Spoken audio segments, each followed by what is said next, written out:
Welcome to this explainer. Today, we're heading high into the Garhwal Himalayas to explore an absolute architectural miracle. We're talking about a sanctuary perched at a breathtaking 3,500 meters, right beside the roaring Mandakini River. This is Kedarnath. And let me tell you, this isn't just a travel destination. It's a profound journey where ancient mythology slams right into raw, unforgiving natural reality. Let's unpack exactly what makes this high-altitude sanctuary so legendary. Now, I want you to seriously think about this for a second. What if a temple completely buried under glacial ice for 400 years and then hit by a catastrophic mega flood that literally wiped out an entire valley still stands completely intact today? Sounds absolutely impossible, right? Like any modern building would just be instantly reduced to rubble. But this isn't a myth. It's documented historical and geological fact.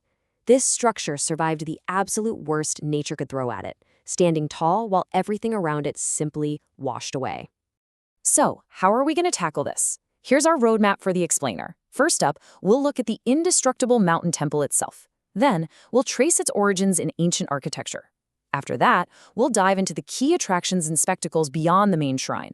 From there, we'll shift gears into practical mode, planning the optimal itinerary, breaking down transportation and current conditions, and finally, highlighting the hidden dangers and challenges you need to know about. All right, let's jump straight into part one, the indestructible mountain temple and how it survived nature's extreme fury.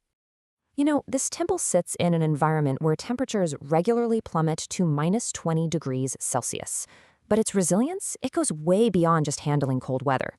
Between 1300 and 1800 AD, the Earth went through what's known as the Little Ice Age.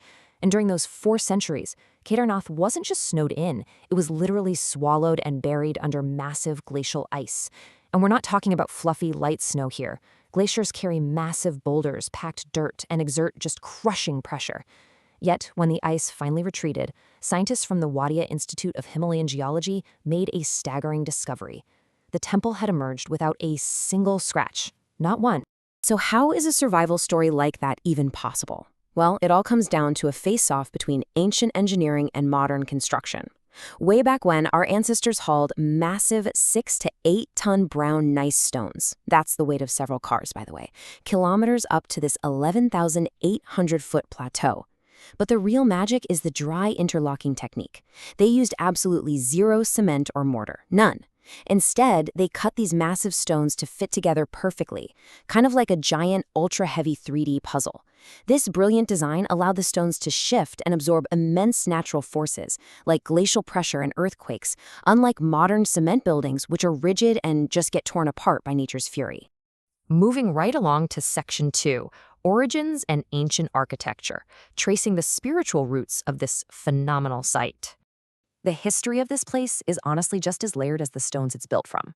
According to ancient lore, right after the epic Mahabharata war, the Pandavas actually came to this exact valley. They were seeking absolution from Lord Shiva for the sins of war, and it's said they built the original structure right here. Fast forward to the 8th century, the legendary sage Adi Shankaracharya arrives, revives the site, and constructs the majestic temple we see today. It survived that insane 400-year deep freeze we talked about, and then, in 2013, the Korabari Glacier burst. Millions of gallons of water and debris barreled down the valley. Thousands of modern structures were totally decimated. But the temple, it stood its ground, incredibly firm.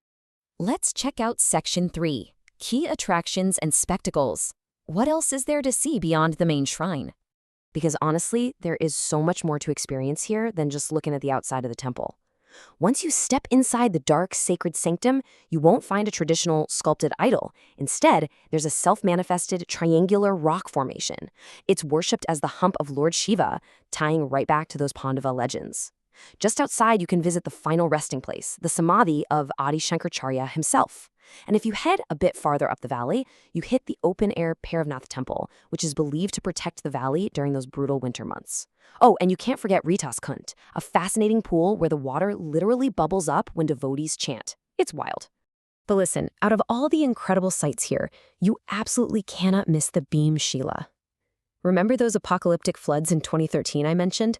Well, during that disaster, a colossal 30-ton, 20-foot boulder came barreling down the mountain along with this terrifying tsunami of water and debris. Miraculously, and I mean literally miraculously, it stopped just mere feet behind the temple. It acted like a giant, divine wedge, splitting the raging floodwaters right down the middle and completely shielding the shrine from total destruction. To this day, people revere that boulder as a protector. There's a quote that really hits the nail on the head regarding the vibe here. It is one of the most powerful points in the world. Just go sit there. It will blow you out like a bomb. And honestly, that perfectly captures the sheer energetic intensity of this space. Yogis and spiritual seekers have been trekking to this valley for thousands of years, and they've left behind this incredibly intense aura. The whole valley essentially operates like a high-altitude spiritual battery. It's the kind of extreme environment that strips away all your everyday stress and just forces you to be intensely present. All right, let's pivot to Section 4, planning the optimal itinerary. Here's how you actually reach the sky. Okay, getting there is no joke. If you're planning to conquer this mountain, you're going to need a minimum of 3 to 4 days to do it safely. Your journey kicks off down in the plains, usually in Haridwar or Rishikesh, with a pretty long drive up to Sonprayag. Now at Sonprayag, all private vehicles are stopped. From there, you have to hop into a shared government jeep to reach Gaurikund. Gaurikund is your true base camp, the real starting line. And from there, you're facing a physically punishing, sheer 16-plus kilometers zigzag mountain trek. It is incredibly steep. Once you finally summit, you'll need to rest overnight at the government-run GMVN tents or maybe a private lodge before you even think about heading back down the next day. This brings us to Section 5, Transportation and Current Conditions. Let's navigate the realities of this modern pilgrimage. Navigating alongside that roaring Mandakini River is brutal, so let's break down your transport options. Doing this 16-plus kilometer mountain trek on foot is totally free, but the physical toll is extreme. I mean, you are climbing to nearly 12,000 feet. If you don't think you can walk it, you've got alternatives. You can hire a mule or a pony for about 3,200 rupees. For kids or lighter folks, there's the pitu, where someone literally carries you in a basket on their back, costing between 3,000 and 8,000 rupees. You could also opt for a palki, or palanquin, carried by a 4-person team. And finally, there are official helicopter shuttles from towns lower down the mountain. They run about 7,700 rupees for a round trip and bypass the trek entirely, though keep in mind, bad weather grounds them all the time. Now, assuming you make it up there, you need to be ready for some strict, modern ground rules. To handle the massive influx of people, the government now requires mandatory online biometric registration. Do not skip this or you won't get in. Also, be prepared for a strict digital ban. That means absolutely no phones, no selfies, and definitely no social media reels within 30 meters of the temple. They do this to protect the site's intense spiritual decorum. They've also brought in a uniform 1,100 rupees Sugam darshan fee. This gives you access to a quicker queue and basically cuts out that whole backdoor VIP culture. Oh, and make sure you're following the modest dress code and plan your GMVN accommodation well in advance. Finally, we have to talk about Section 6, Hidden Dangers and Challenges, because we need to look at the unforgiving reality. I gotta be real with you, despite all the modern amenities, the mountain always has the final say. You absolutely cannot take this journey lightly. Up at 11,800 feet, the air is incredibly thin and biting, meaning there's a very high risk of altitude sickness. The trekking paths, dangerously steep, and they get unbelievably slippery, especially when you factor in sudden, unpredictable snowfall or those intense monsoon rains that trigger massive landslides. Honestly, it's highly dangerous for the elderly, very young kids, or anyone with mobility constraints. Even if you book a helicopter, bad weather can trap you at the summit. Add in the massive crowds and inflated prices during peak summer, and you're looking at an incredibly demanding environment. So, as we wrap up this explainer on Kedarnath, I want to leave you with a thought.